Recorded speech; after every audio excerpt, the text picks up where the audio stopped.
another week for the group chat odds on edition. We've got Goran again joining us. And Goran, I believe you were at the Talk of the Town sort of team at the moment, the Talk of the Town match of the week, obviously with Auckland FC getting that Premier's plate.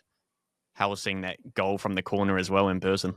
Well, I was obscured. So I was kind of like right in the back of the Betcher base. I was up top, back of the Betcher base, enjoying a couple of drinks and a bao bun.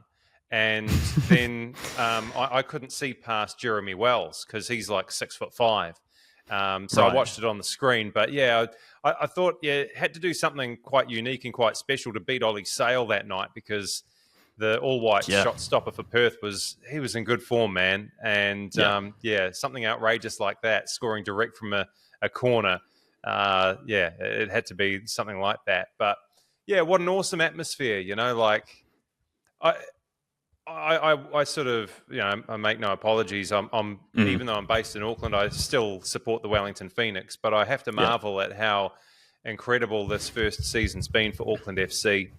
Not just the results on the pitch, but getting people to back them off it. You know, like they've averaged more than 18,000 per game, and I remember talking. I think it was a little bit before Christmas, Phil, with Charlie about how good their start was and how favourable it was because they weren't having to travel a lot.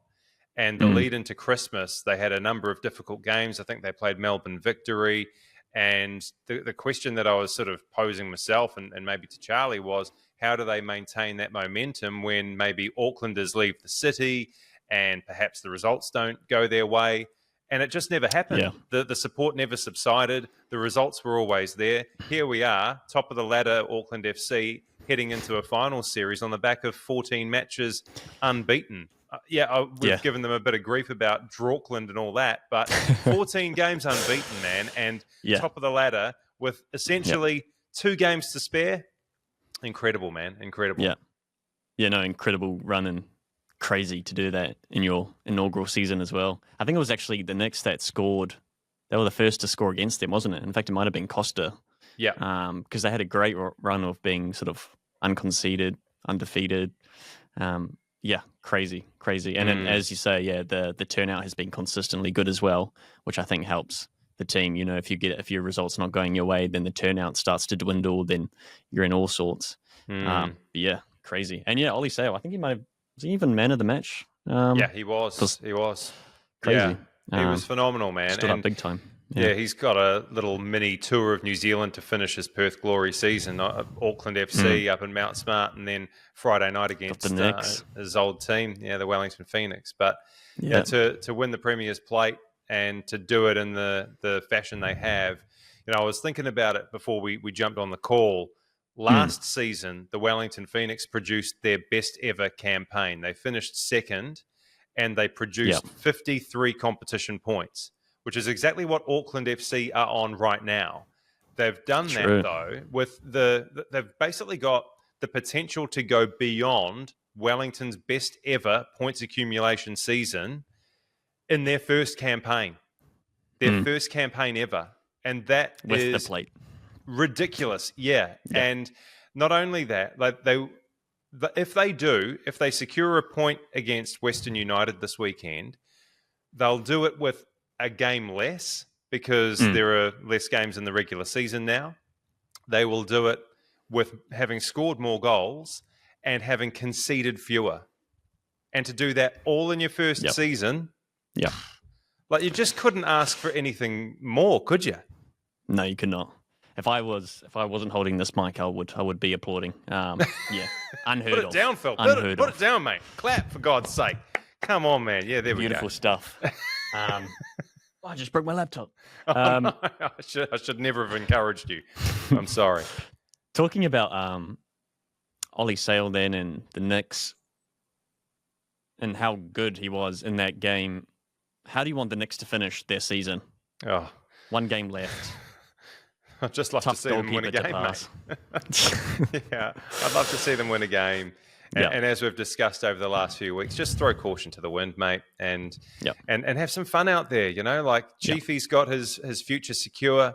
he knows that he's coming back next year. Don't know about the coaching support staff, but a number of those players, they'll be back again for the next campaign. I see that Corbin Piper has put pen to paper for 2 more years in the black and yellow. So, he's been a standout. I love his enthusiasm, his heart, his desire, and if he can work on his technical ability, he could be a really good player for the Phoenix over the next couple of years or more. So, just go out there, enjoy yourselves, and realise that with a bang.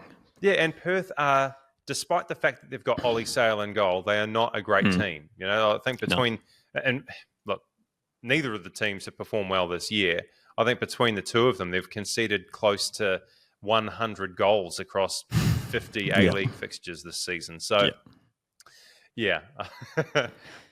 my message to Chiefy and the Knicks would be go out there, enjoy it, leave the fans with a good taste in their mouths before the next campaign for next season. Yeah, 100%.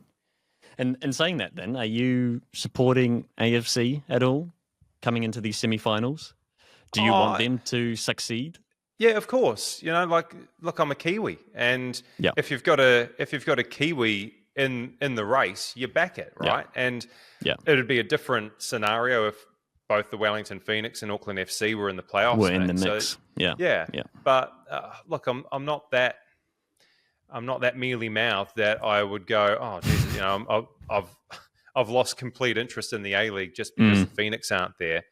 Auckland's there. I'm practically born and raised, even though born in Australia, raised in Auckland for the last 40 years. I'm not going to turn my back on them. That's why I turn up to the games as well. Like at the end of the day, you want New Zealand football as a whole, as an entity to thrive. And so they've secured their first bit of silverware, and they are quite literally 3 games, because you push Western to the side, 3 games away from lifting another trophy.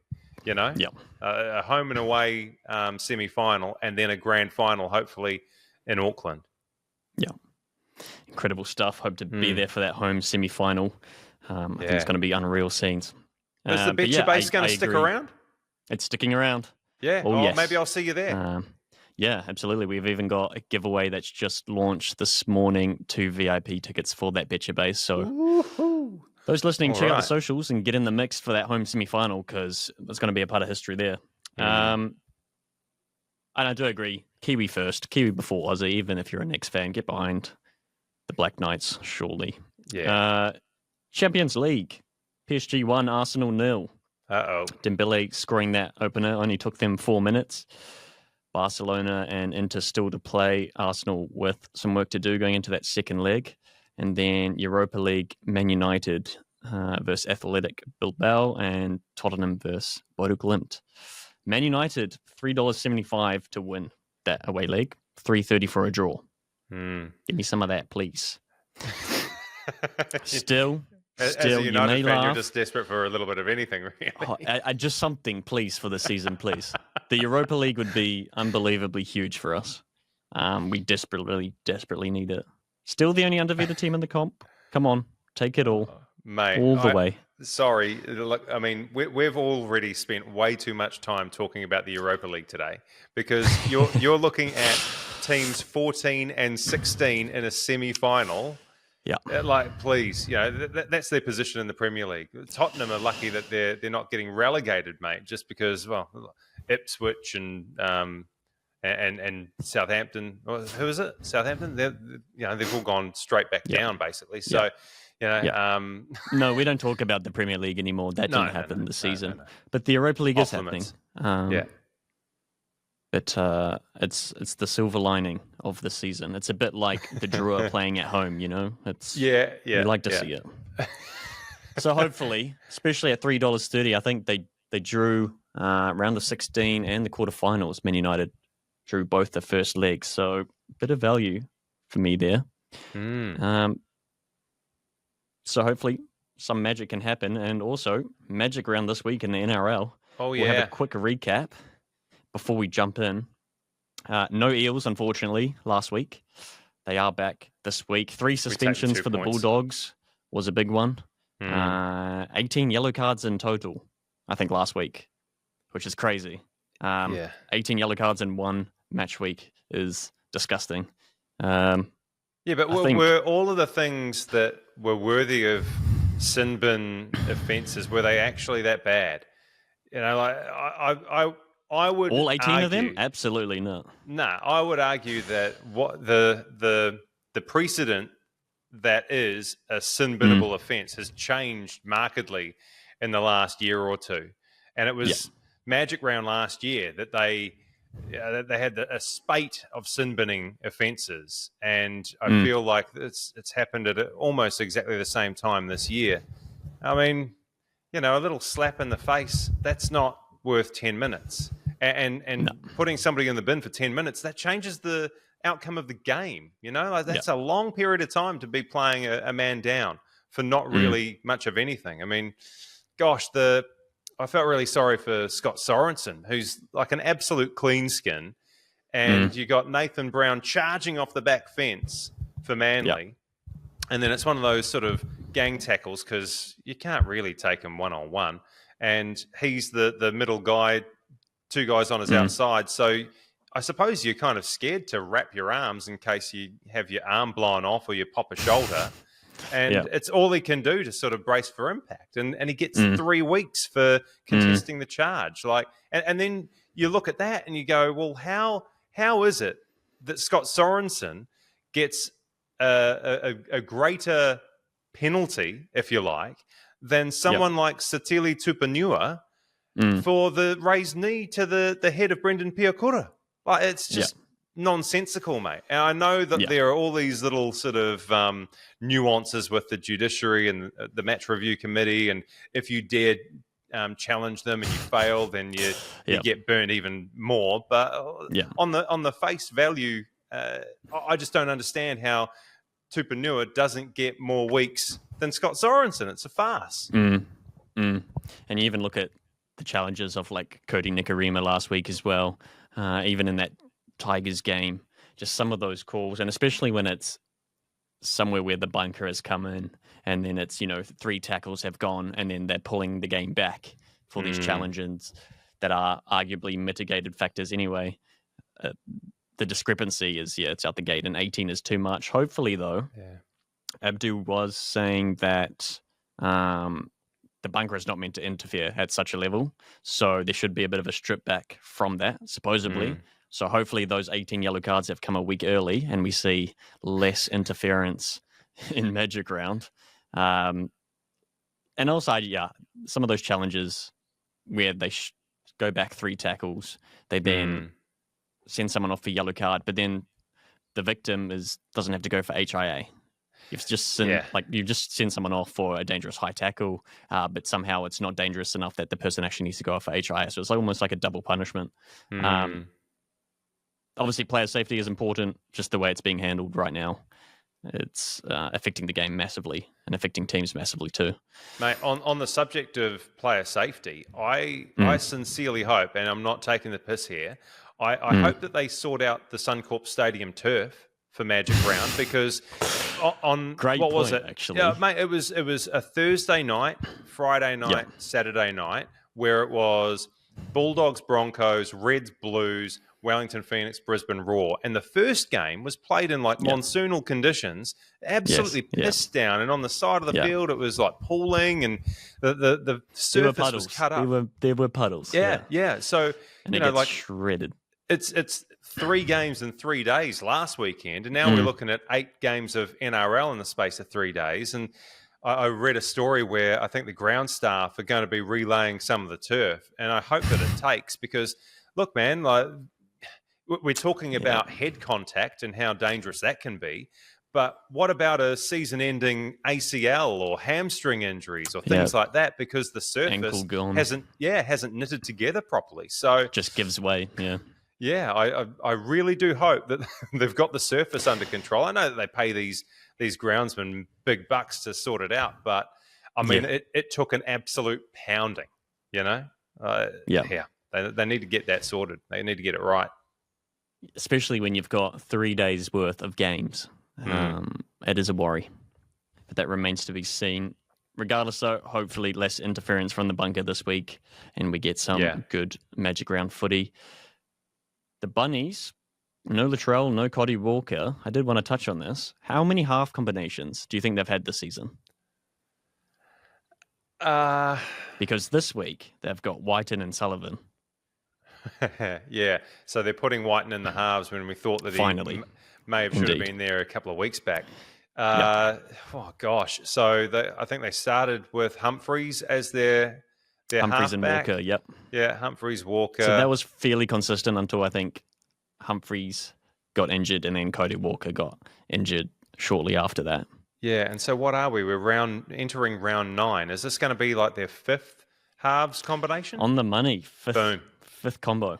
Walker Humphreys was the first, Latrell Sullivan the second, Latrell Walker the third, and then Gray Sullivan was the 4th this week. New combo, unlocked White and Sullivan.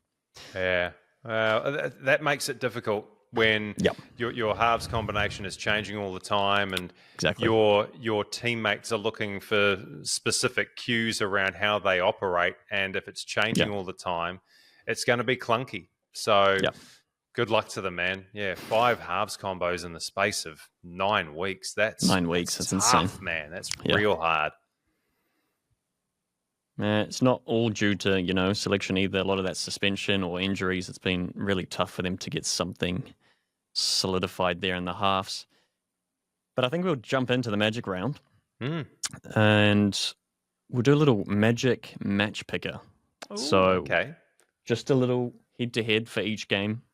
We'll see where our opinions lie.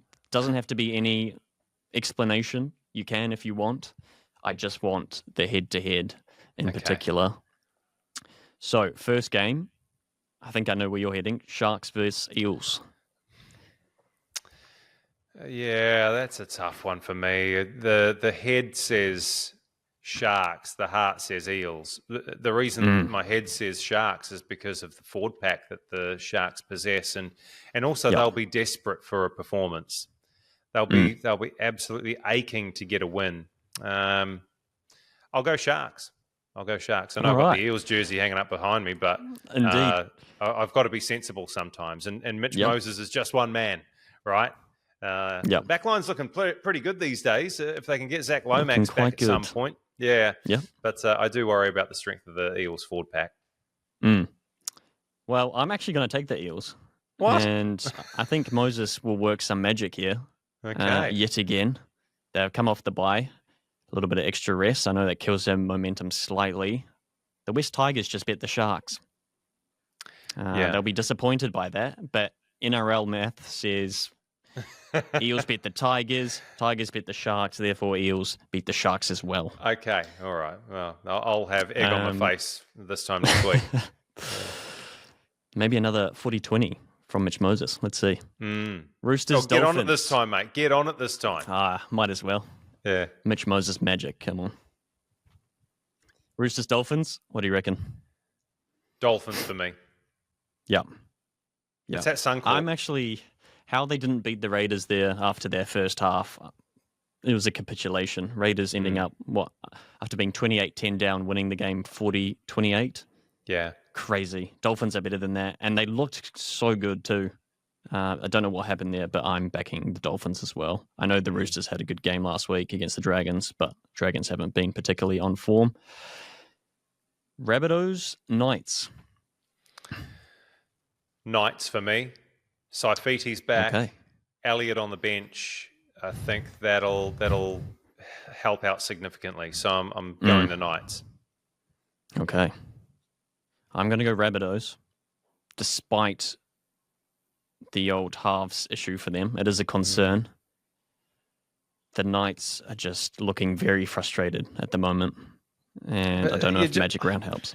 I just feel like it's a matter of time before it all clicks, though. And this could be the week. Yeah, and they've got a couple of their forward pack leaders coming back. And if they, set the table, so to speak, and allow that, like, it's a really awesome backline they've got. They've got some scary players in there. Yep. And if they've got front foot ball, anything's possible. So, I think with a couple of big inclusions, that's why I've gone Knights. Yep. Just need James Schiller to catch those balls as well, and he would have had 3 tries last weekend. So yeah, I can see that happening. I'm still going to stick with the Rabbitohs. Wise Cowboys. Almost the premier match of the weekend, really, when you look at the positions on the ladder, 4v6, and Cowboys littered with representative players. Yep. Finding some serious form too, these Cowboys. Putting on plenty of points. Ropey start, losing their first 3. Oh, look, I'm going to go the Warriors. Yep. There'll be a huge Kiwi contingent over there. You guys are heading over as well for Betcha. But there's nearly always really awesome New Zealand support there. So, look, let's see them continue their good form. Warriors to win for me. Yeah. I think the Wires are the only team in the top 4 with a negative points differential, but the Cowboys are the only other team in the top 8 with a negative point differential as well, despite scoring 50 last week. So, come on, plenty of tries to be had there. And Wires all day for me as well. Especially seeing Warriors at $2, like 05, I think they were paying. It's always a good motivation as well. But as you say, plenty of fans will turn up, I'm sure, and we'll try to talk to as many of them as possible. Tigers, Dragons. Tigers, Dragons. Ilias has just been dropped as well. That's news out of the Dragons camp. So, new half has come in there. Yeah, it's a tough one. Let's go Tigers. Let's hope that Benji continues the winning theme, and they looked a bit better with Lockie Galvin. You know, he set up a few tries early. So if they've ironed out all those personal issues, contractual issues, I think maybe the Tigers could win again. Yeah, they'll be keen off the back of that win against the Sharks. I don't think many would have anticipated that. So Tigers for me as well. A rare agreement for us. Panthers, Broncos. Oh, Broncos. Yeah. They're at home. Panthers weakened again by no Scott Sorensen. And I think last week showed the Broncos don't actually need Reece Walsh to be explosive. Selwyn Cobbo at the back was brilliant. Yep. He was good. And, some nice kicks behind the line as well. Yeah, so, Broncos all day in that one. I don't see the Panthers getting a win here. Yeah. Broncos for me as well. Panthers still not showing much, unfortunately. Or fortunately. Broncos over the Bulldogs last week was huge as well, putting 42 points on a team that was undefeated and had great defense. Jeepers. Yeah, they almost conceded. Down. They almost conceded more points in one game than they had all season prior. All the games prior. Yeah. And they didn't do themselves any favours with all the yellow cards and whatnot. Almost tried to front up a little bit too much, maybe, with all those high shots. Silly business. Storm, Raiders. Storm. I mean, last season they were able to win a lot of games without their first choice spine. I think this season, for whatever reason, we're seeing them struggle in matches without Harry Grant and without his dynamism in the dummy half role. Yeah. They're just lacking and I think it's something. That ball speed as well. They're normally so quick on the play of the ball. But I believe, correct me if I'm wrong, Phil, I think Nelson Asofa Solomona has been named within that squad, and so they're giving him every chance to be available on game day. So, Storm for me, actually, just talking about Big Nasty, he's probably happy that he's missed this period because, with the crackdown on high shots and what happened in the lead into last year's grand final, I mean, he would be one of the first off the field, without a doubt. Just for sheer size and how awkward and difficult it must be to accommodate a smaller frame when you're going in for the tackle. Yeah.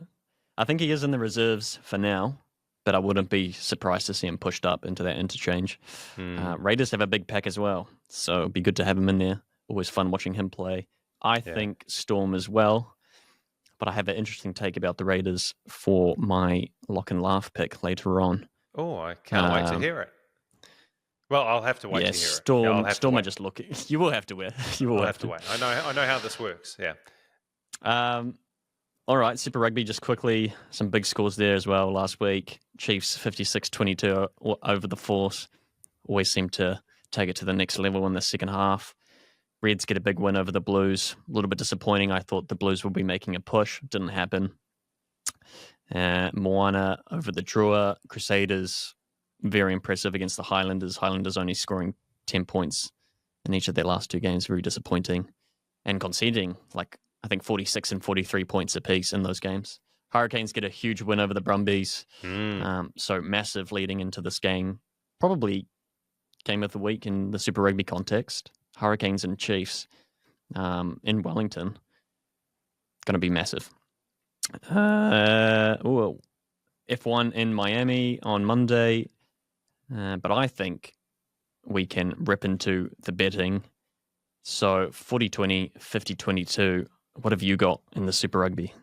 Okay. I'm backing the Blues to win against the Force. It's high time that the Blues won another game. And when you look at their record, do it. Yeah, they can still make do the it. top 6. When you look at their record, I just don't think they're going to blow this Force team away. 2 of their 3 wins this season, the Blues have been 12 and under. So I'm going to back the Blues 12 and under, and that's paying $3. So that's my first one. And then the second one is the Canes to beat the Chiefs and apply a little bit of a blowtorch to the Chiefs over the last few weeks of the competition to see if they can actually make top spot, because they've got the Canes this week. Next week, it's the Crusaders. They're obviously neck and neck on points at the top of the ladder. And I'm just thinking, well, is it squeaky bum time for them? And so I'm backing the Canes for a win there at home, $2.35. And if we multi that up, it's a total of $7.05, Phil. That's my 50-22. Beautiful. That points line is very close to that Hurricanes Chief game, 4.5. I was looking at the Force game as well, because the Blues are at $1.13. So I don't mind that 1-12, because I was looking at that Force plus 13.5. So similar energy there. My 40-20 for the Magic Round. Halasima starts, and Halasima will surely score. Again. $4.40. $4.40 for a guy who's scoring tries.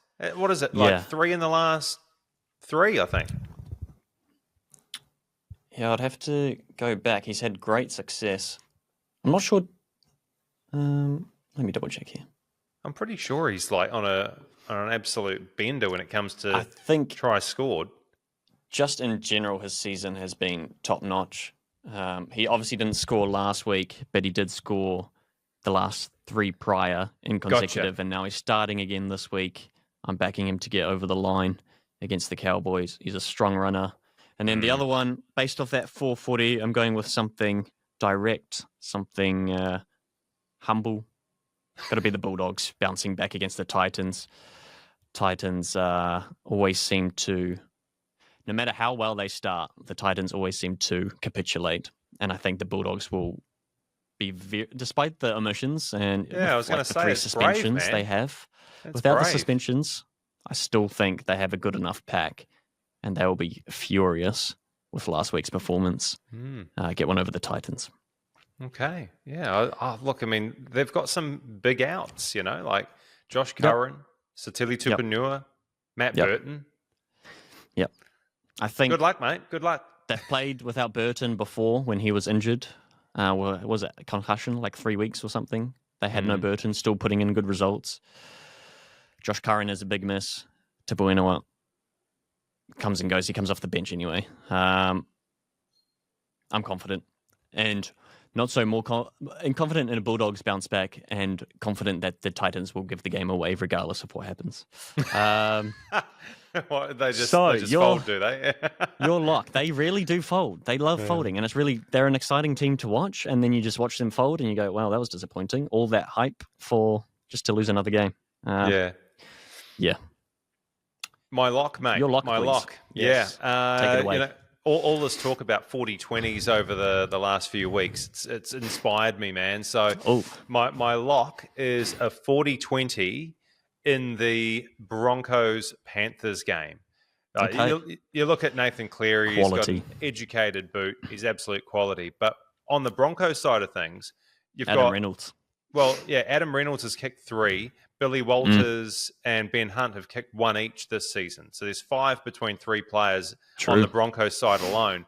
I know that Adam Reynolds might be under a little bit of an injury cloud because he bunged his shoulder, in the win over the Bulldogs. But look, if he plays, then there's every chance of a 40-20. So my lock is that, and it's paying $4.50. Nice. Awesome. I love that. Bit of 40-20 energy. Yeah, Adam Reynolds is just insane, I think. He doesn't even need to... You don't need to tackle Adam Reynolds. You don't need to run the ball. Just kick. That's all you have to do. And he kicks very well. My lock, unfortunately for your ears, it is the Man United game. I talked about that round of 16 and the quarterfinal stat in that first leg. I think... sorry, mate. We drew a draw. I just had a bit of a yawn 3:30 there. as well. It's a lock. It's going to happen, Goran. I'm sorry. And we'll get the win at Old Trafford as well. Why not? Yeah, nice. But yeah, that away leg draw, at least. Please. Okay. Please. Your laugh, please.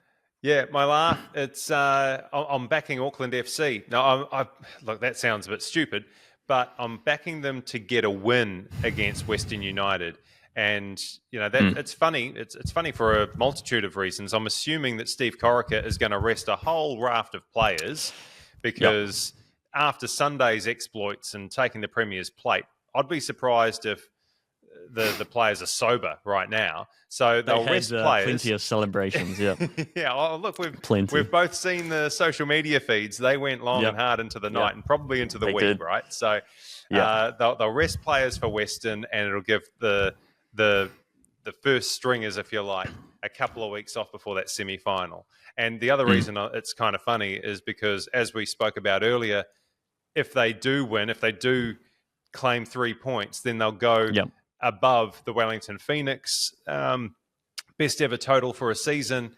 Just a little bit of rubbing it into the black and yellow faithful, the yellow fever and whatnot. And on top of a 3-0 whitewash in the New Zealand derby, I guess Auckland FC fans, Black Knights fans would be laughing. So Auckland FC to beat Western United this weekend, and that is paying $3.40. That's my laugh. I love it. Hopefully some better, closer derbies next season. Next season, yeah. As much as the whitewash was fantastic for your debut season, let's get some competitiveness going for those derbies, please. Well, to be fair, look, let's be honest. The first two were competitive. The first match was only decided by a Jake Brimmer double and basically time added on. Yes, yeah. The second one, as you mentioned earlier, Costa Barbarousa scored for the first time against Auckland FC. That was the first game that they conceded. They lose that 2-1. It was only game 3, and everybody remembers game 3 because it was just a one-sided avalanche against the Wellington Phoenix. So, if we could have more of the first 2 games and less of the third one, that would be ideal. Yeah, I think the ideal scenario for me is you go 1-1 into that third game, and then that's peak football. So I guess that's what I'm aiming for next season. As much as a whitewash on your inaugural season is fantastic as well. Raiders and the Eels is my laugh. And they're both paying $2.65. So you put that in a little multi, that's $7.02. Ooh. Get some Moses magic, as I said earlier on. And then the Resilient Raiders. This goes against my head-to-head pick, but this is why it's a laugh.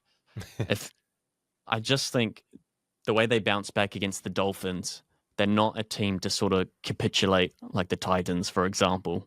I think they are resilient, and when Liam Fogarty's sort of marching his team around the pitch, they really come together and get the results. So there's a chance here. So some weekend magic maybe for the Raiders and obviously the Eels. That's my laugh. $7.02. I'm feeling like a right dick now that I didn't back the Eels because 2 of your bets are actually... Well, you've backed the Eels twice in this chat. And the guy who was born in Parramatta, who's got a jersey hung up on his wall, has gone Sharks. Yeah. You've gone conservative, but maybe that's to protect your emotions, Or maybe you're just conflicted. You're going for what is considered the safer option. I'm just trying to be sensible, I loved how the Eels play against the Tigers, and I'm like, Me too. I'm going to enjoy watching them again this weekend. I can feel it. All right. Thanks again, Goran, for joining worries, us. man. Hopefully some of these Magic picks can come in, and hopefully some of those yellow cards can stay away from Magic Round. Yes. Plenty of sport action, as always, for this weekend. Those bets will be up on the social feed, and we'll catch you guys next week.